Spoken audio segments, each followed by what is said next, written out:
So the question is, when will we stop portraying racism as something that primarily happens between white people and black people? A lot to unpack there. Let's start by talking about the term racism. So racism specifically refers to discrimination that is systemic, discrimination that is coming from a group that is a majority group that is in power. That is why we get into the discussion of the whole you can't have reverse racism thing, black people can't be racist, this, that, and the other. Because when we're talking about racism specifically, we're looking at systemic factors and issues of positions of power and who holds the power in our society. So, of course, other ethnicities, black people, you could say that people are being prejudiced.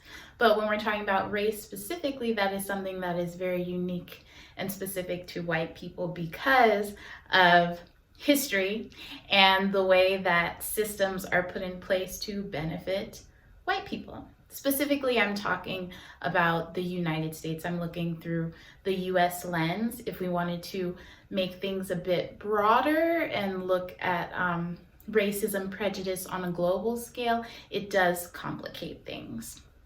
Now, moving on from that, another reason why you might see a particular focus on racism towards black people in the United States is because, again, the United States is a country that was built by slaves, and the United States still has not really reckoned with the legacy of that slavery and the fact that white supremacy is still systemic and steeped into our society. And when I say that white supremacy is steeped in our society, I am talking about everything from our educational institutions to, shocker, our police departments and our criminal justice system.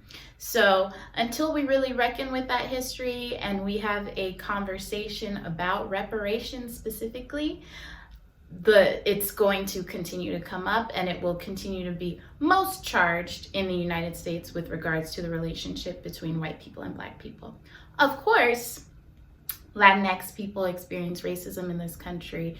Asian people experience racism in this country. Another group that we really don't talk about or explore, coming at you as someone who is half black and half Armenian, is the Swana community. And that stands for Southwest Asian North African. And that is just a less problematic way to refer to people of Middle Eastern descent.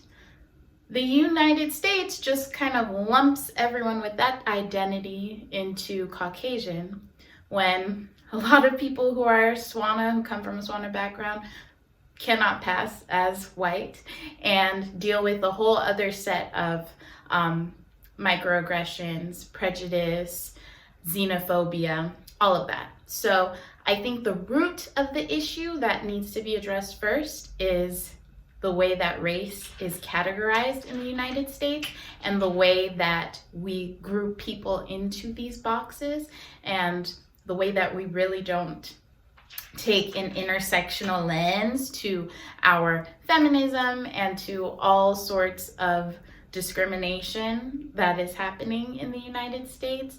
So I think saying that the focus is completely on white versus black with regards to racism is a bit reductive.